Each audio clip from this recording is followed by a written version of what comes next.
Hey guys, today's episode of Sports Spectrum's podcast is presented by the new film American Underdog in theaters Christmas Day. The movie depicts the life of Kurt Warner, the Pro Football Hall of Fame quarterback, and his journey not just to the NFL, but eventually to the Pro Football Hall of Fame. And the story, I just think it's a fantastic family-oriented story. The real-life journey of Kurt and Brenda Warner. It's one family's true love story, but it's also a football movie as well. Take the kids, take the entire family. Again, the movie is in theaters beginning Christmas Day, and you can check it out at AmericanUnderdog.movie to get tickets. AmericanUnderdog.movie. Life made them underdogs, Kurt and Brenda Warner, but faith made them champions. Go see American Underdog in theaters Christmas Day.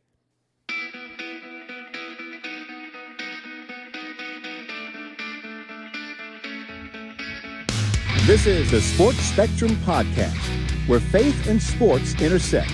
Now let's bring in our host, former ESPN producer, Jason Romano. Hey guys, welcome to today's show. I am Jason Romano. Trenten Merrill is going to join us here in just a second, the USA Paralympic long jumper.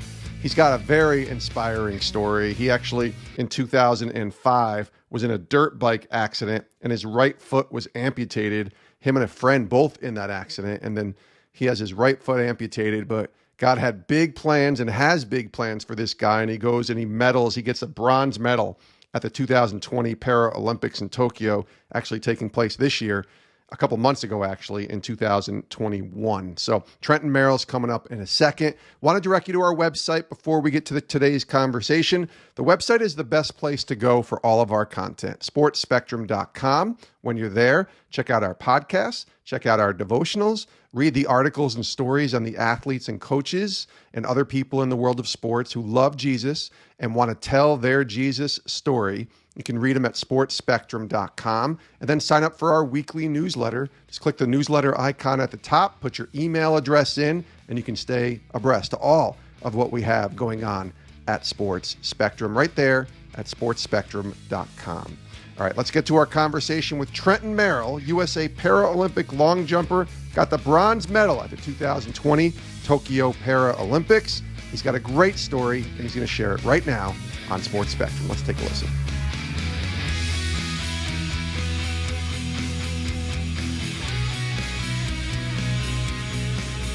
Hey, Trenten, welcome to Sports Spectrum. Hey, Jason. Thanks for having me, man.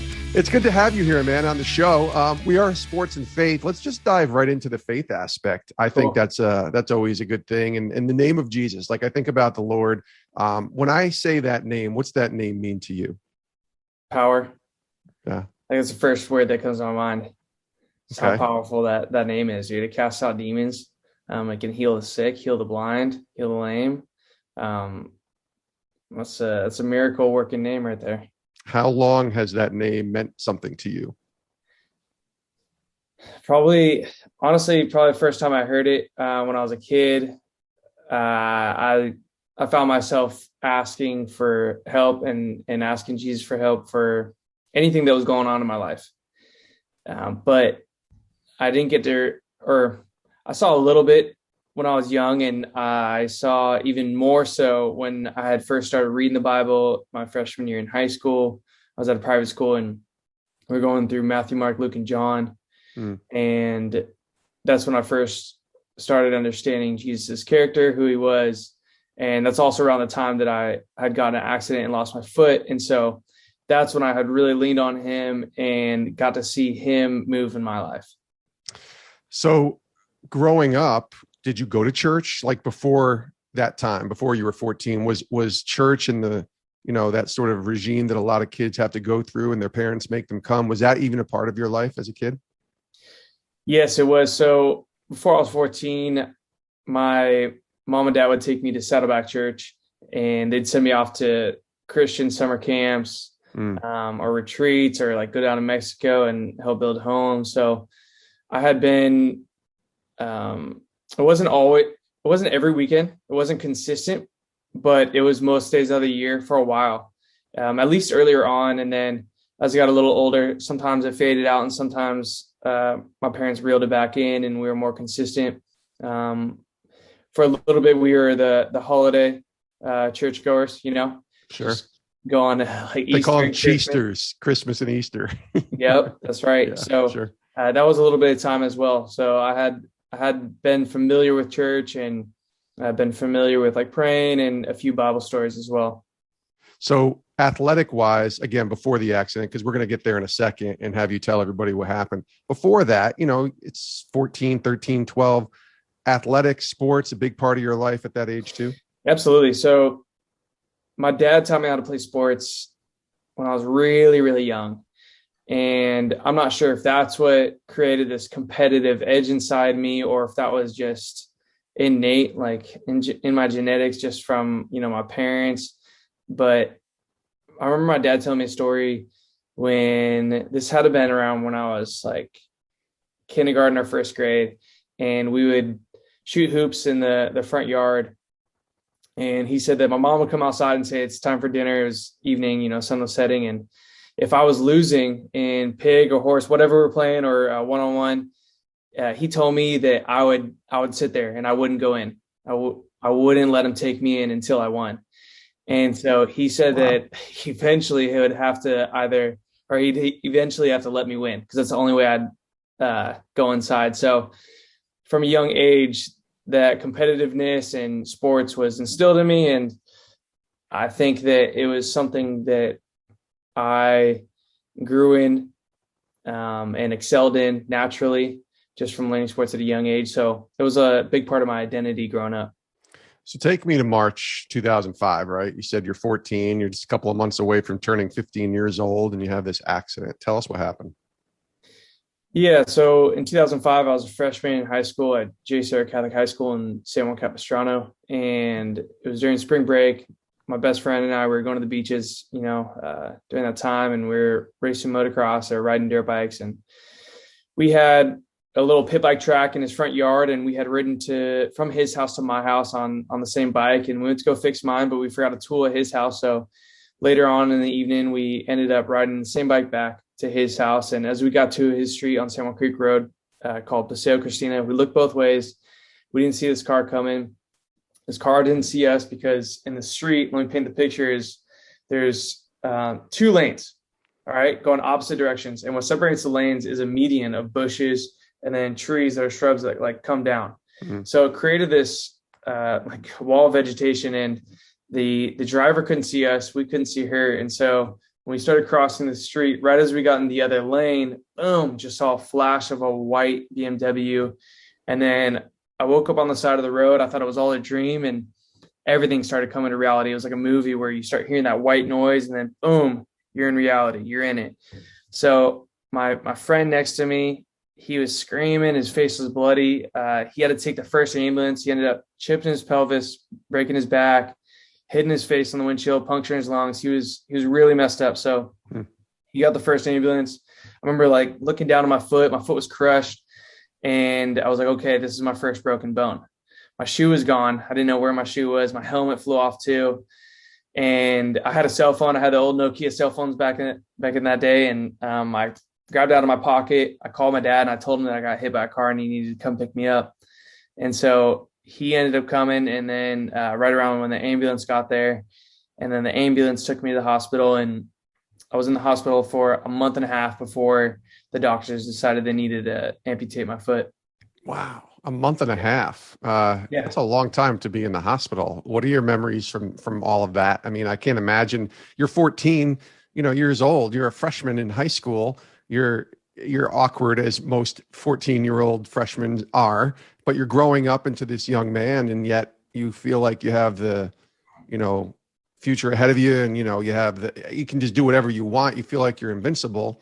And then this happens and you're stuck in a hospital for a month. What are you thinking about? What's the emotions that are going on for you?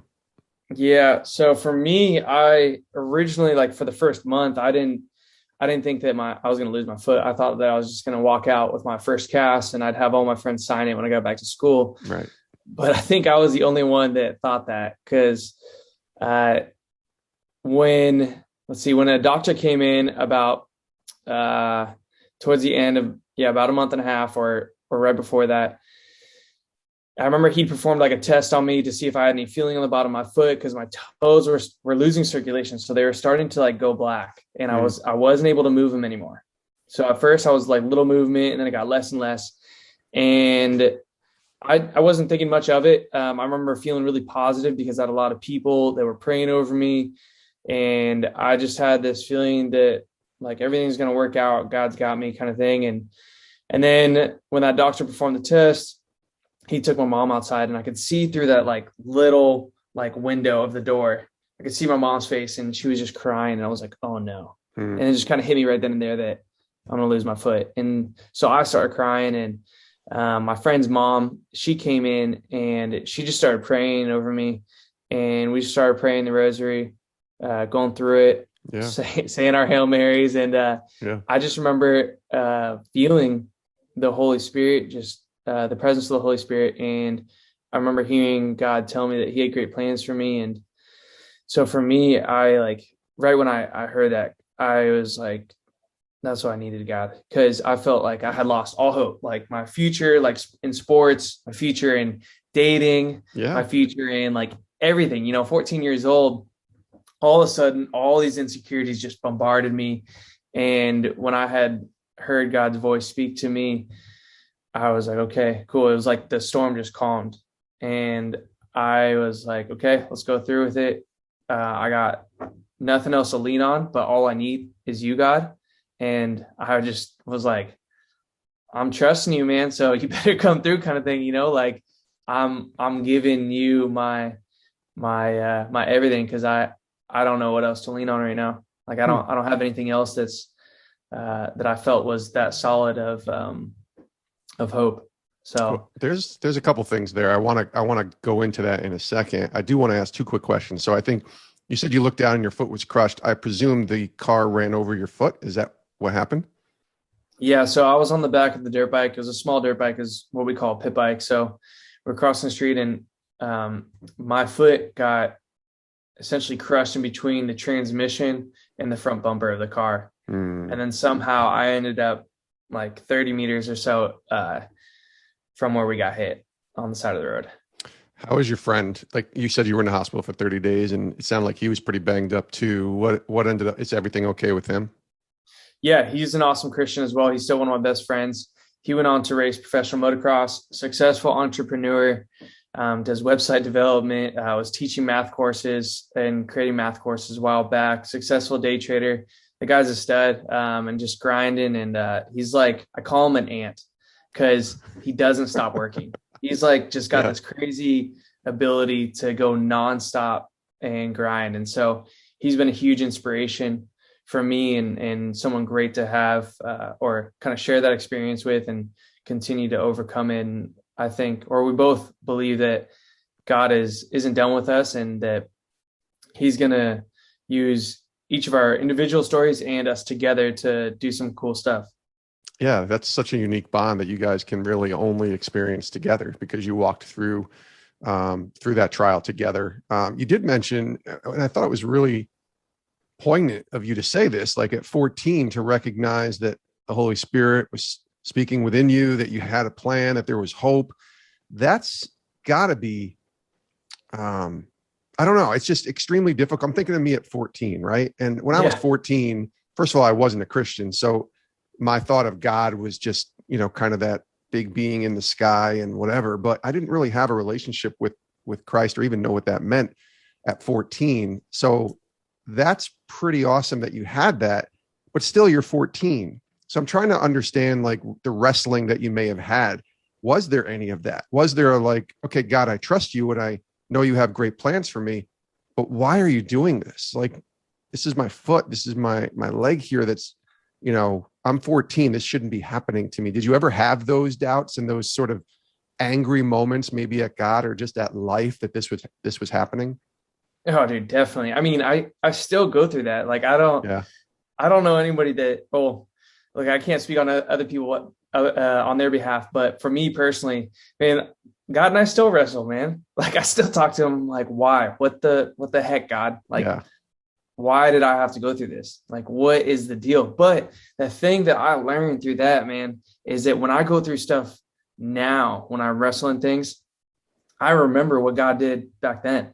Mm-hmm. And I'm like, okay, God, I saw what you did then, and that hurt a lot. That hurt me a lot. But I saw what you did through that. And so when I'm going through stuff now and I'm wrestling God like through the night, like Jacob, man, and I just remember that what he did then, and I'm like, okay, God, if you did that back then, you can do this now, and it's going to be look a little bit different. I understand it's a different arena per se, or whatever the situation is, but I know how you can turn things around. And so, yeah, I don't know. There was some weird faith that I just had in God, and I think also I wanted that, dude. I wanted to believe that that's how God saw me, and that's what He would do for me, and it was true. No, that's really good. And I think having family and like other people praying for you, that has to help, and being encouraged, when you're walking through this whole thing, try and figure out, okay, what's going to happen next. And that's really where I want to go next, because, you're a Paralympic long jumper, USA gold, bronze medalist, and I'm sure gold someday, and all of that in your brain, like thinking to get to that point. That's pretty awesome. And that's what, 15, 16 years ago. Mm-hmm. When was it when you realized the shift that you could compete and still get involved and have this Paralympic thing take place, and it was something for you to go after and chase? When does that sort of pivot happen for you, when you go from, okay, I don't have, a foot here, to, oh, wait, I can actually still compete and still be a part of something and get that competitive juices flowing? When does that take place for you? So I realized I could still compete right around the time that I was able to start jogging on my prosthetic. Okay. So for me, I got my prosthetic and I walked immediately. And then I had to go through a little bit of rehab to learn how to jog. But it didn't take long. I think it was like a week or so. And it was just getting used to the pressure. And once I did that, I told my parents, I said, I don't want to go back to physical therapy. I just want to go back into sports, and I want to go back into playing with my friends. So immediately for me. So this is like months after, right? Like just a few months after the accident? Yeah. So it was about like 3 months, I believe, that I had to let the swelling go down.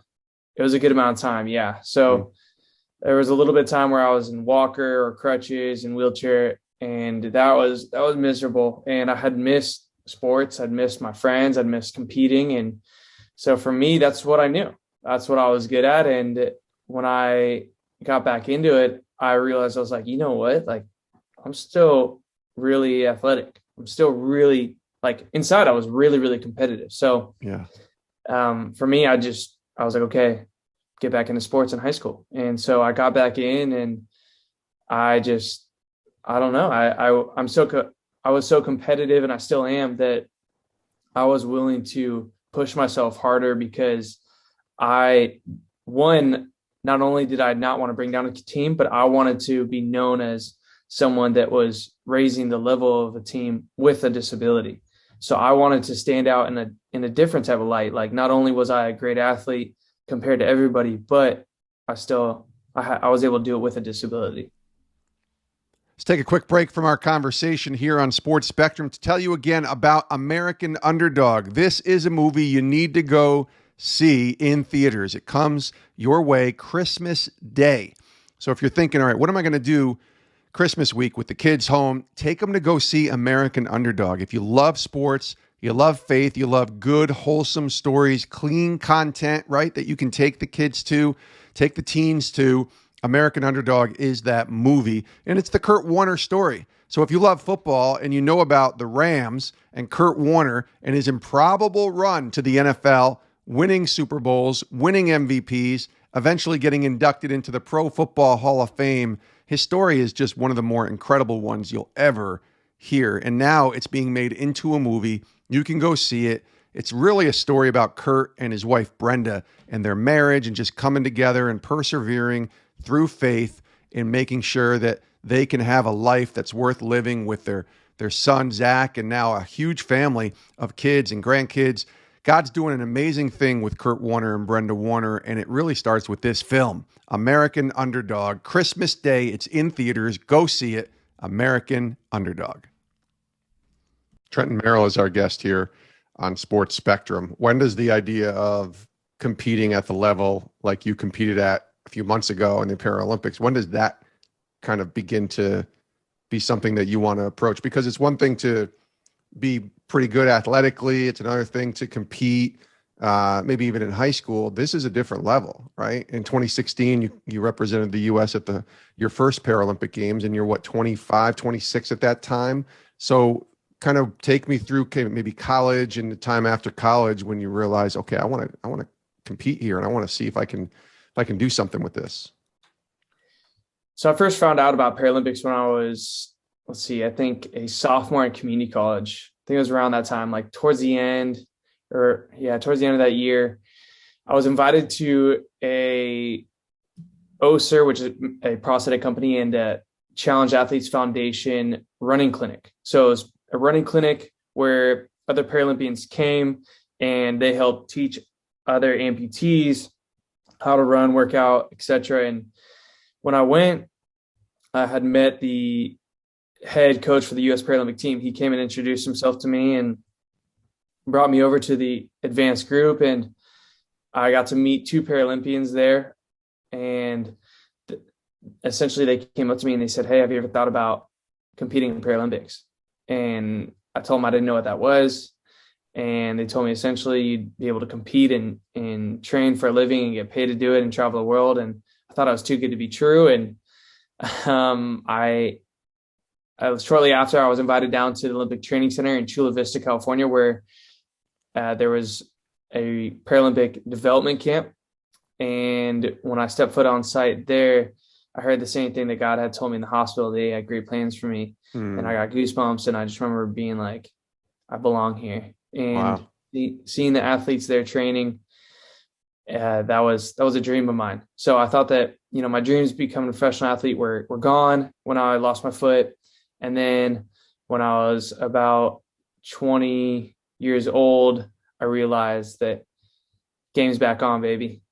Mm-hmm. And so I was like, yeah, this is it. This is what I want to pursue. This is my dreams. I got to go for it. So that's kind of where I had realized it. And for me in my mind, because I was so competitive, I was like, oh, dude, there's no one that's going to be better than me as an amputee. But I was humbled very quickly.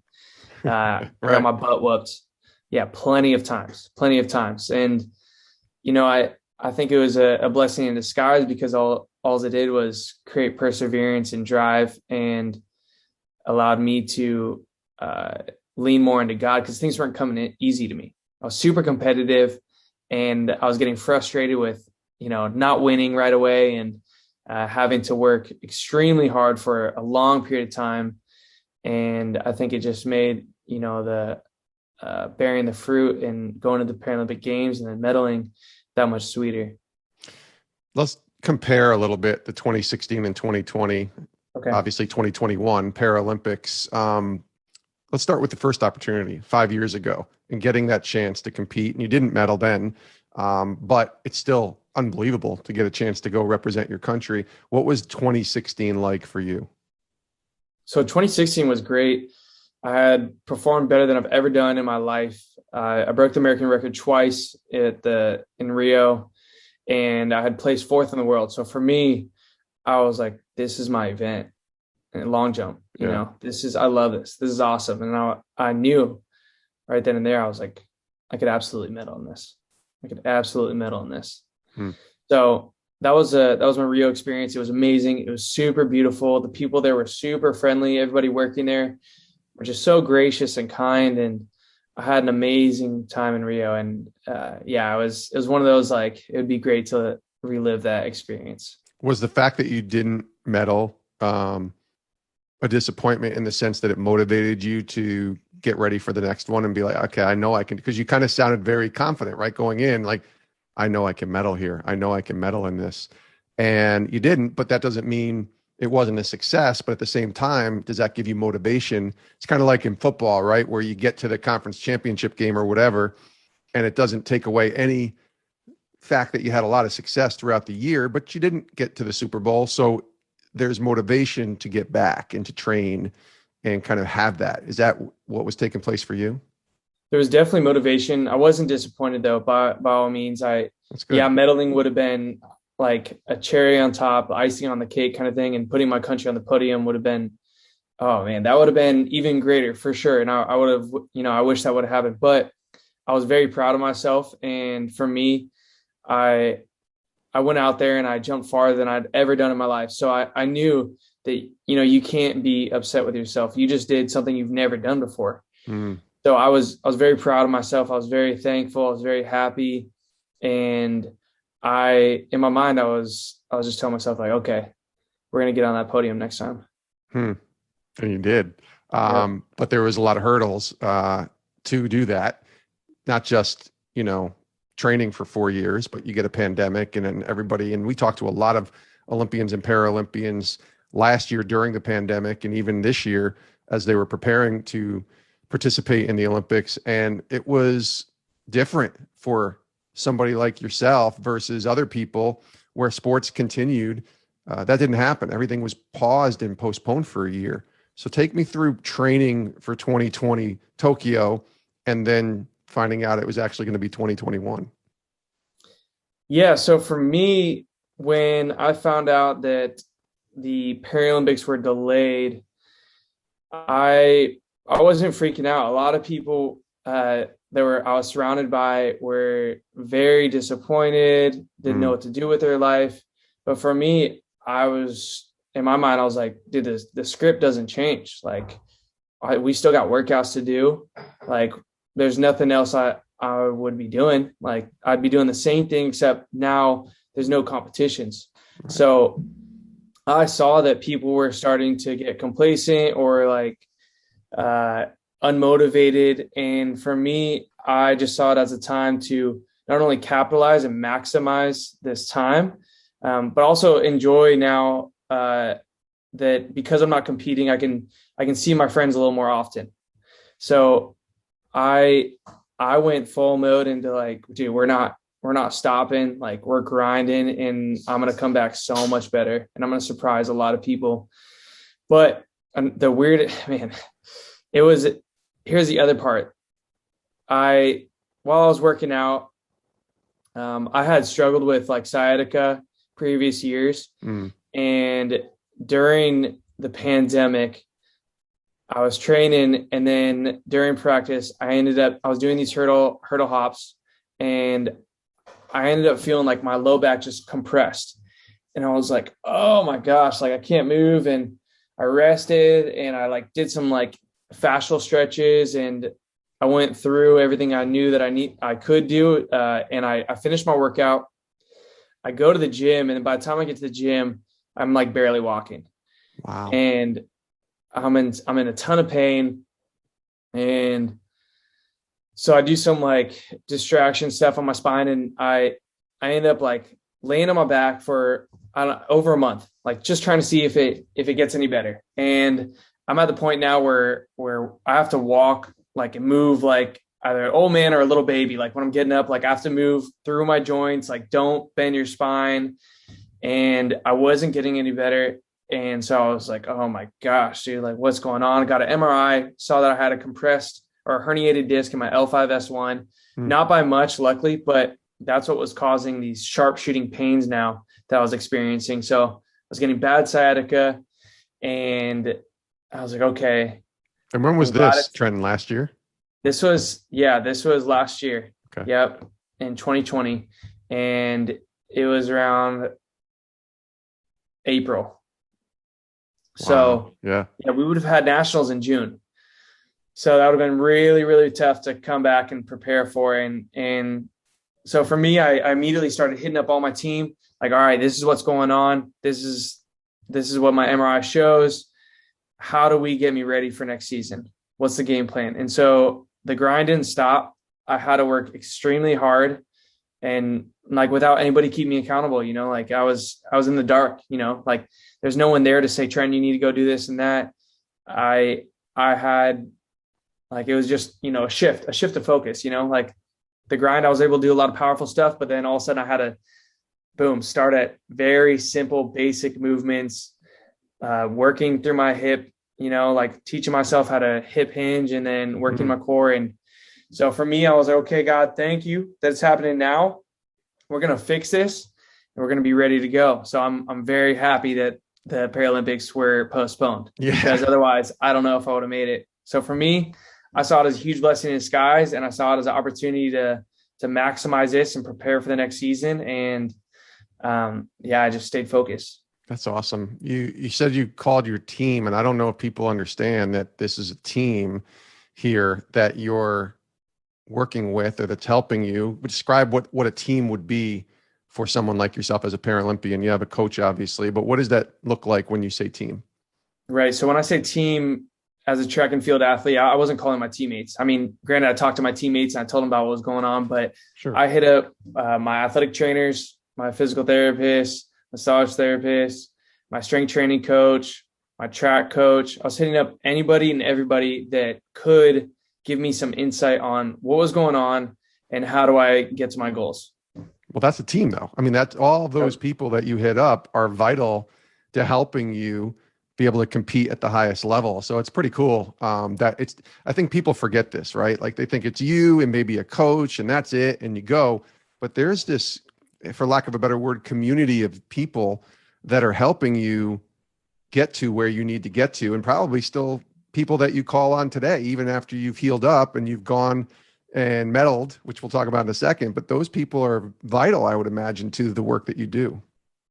Yeah, actually, there's a couple other people too. Like I was hitting up people that would pray for me as well. I was hitting up my nutritionist. And so for me, I was trying to make sure that I was checking all my boxes, that I was doing everything I needed to as far as nutrition, spiritually, making sure I'm in touch with God and like he's the ultimate healer, dude. Jesus' name, dude, heals. And so yeah, I knew that I needed to utilize my resources that I believed God provided. And then you medal, and then you're standing up on that podium and you get the bronze medal. Describe that feeling and that opportunity to compete, but not only that, but to represent and walk away on that podium. Yeah, the feeling was pretty great to make the podium. I was really happy with putting USA up there. I was super excited. I was very, very thankful. This was a little bit different too, because I had underperformed myself, like my average jumps, and I was struggling to perform, and it just took one jump to move me up to third, and I had to secure that spot. And when the competition was over, I was like, oh man, like that was a tough one. I was struggling, I was battling, I was fighting, like clawing at the bit and trying to put USA up on that podium. And it wasn't easy for me during that competition. I even like tripped and fell like on one of my jumps in front of everybody. And I was like, all right, man, I just had to laugh it off. And I was like, one jump at a time, dude, you can do this. And I just had to keep talking to myself, keep talking to God. That's awesome. So take me to now, kind of what the lessons are that God has taught you as he's brought you to where you are, the platform. It's not just being a Paralympic long jumper, but you have a lot of other things that you're interested in and that you're a part of. And God has given you these platforms to glorify him. What has this been like for you now where God has you today? God has me in a really cool place. I think that it's been just a huge season of preparation in my life. And I know there's still some areas in my life that God is still preparing me for. And it's cool because then like, okay, God's got this for me. But because it's not here yet, I'm in a preparation season. So we still got work to do.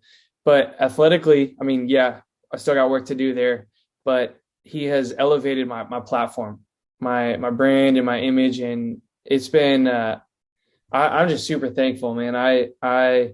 It's been a long time, trying to get to this point and believing that I can do it after failing several or countless times, So I think that God has me in a place right now where he wants to use me. He wants to start sharing my story and testimony and use my platform to help inspire and motivate and eventually give back to the community in whether it's, prosthetics or even just speaking, whatever that is. But I feel that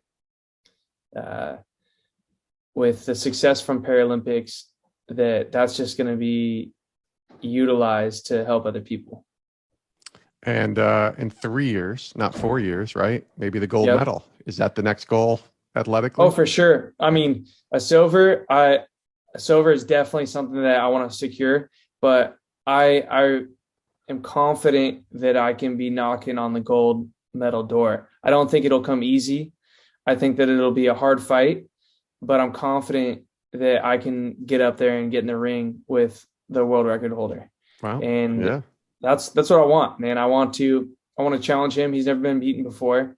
But I want to be that guy. And I think it's a great, like, Rocky Balboa story, like this, like, I mean, the guy's German, and, Rocky Balboa, he fought the Russian, but this is like the guy's, it's almost like identical. The guy is a little bit taller than me, has been doing it longer, has all this scientific, like, background and prosthetics and stuff. And I'm a grinder, dude. I'm like Rocky out there, and I'm running on the beach, shadow boxing and stuff. And so I want to do that for my country, for myself, and for God, man. I want to go out there and represent the kingdom. Trenten Merrill, man, thank you for sharing your story. You're an inspiration. We appreciate you. And God bless you, man. Keep fighting the good fight, and hopefully we'll have you back on here someday soon. Thanks for joining us. I would love that. Thanks, Jason. And super thankful to Trenten Merrill for joining us today on Sports Spectrum. He's awesome. Like, I love his positive attitude. I love that he's worked through a really difficult situation when you're 14 years old and you go through an accident like that and have your right foot amputated, all the way to standing, on that podium and getting that bronze medal at the Paralympic Games just a couple months ago. So what a great story. Appreciate Trenten for being here today on Sports Spectrum. You can look him up on social media and give him a follow and let him know that you heard his story here today on Sports Spectrum. We do appreciate you tuning in. As always, do us a favor, maybe rate and review this podcast on Apple Podcasts. It certainly helps get the word out. And then click that subscribe button so that you never miss an episode of Sports Spectrum's podcast. Tons of episodes available for you to listen to, bringing Jesus into the sports conversation. Please do subscribe and follow, and then tell someone about Sports Spectrum. Maybe tell someone about Trenten Merrill and the conversation that we had today. We love you guys. Tune in next time for another episode of Sports Spectrum's podcast. Have a great rest of your day, and we'll see you next time.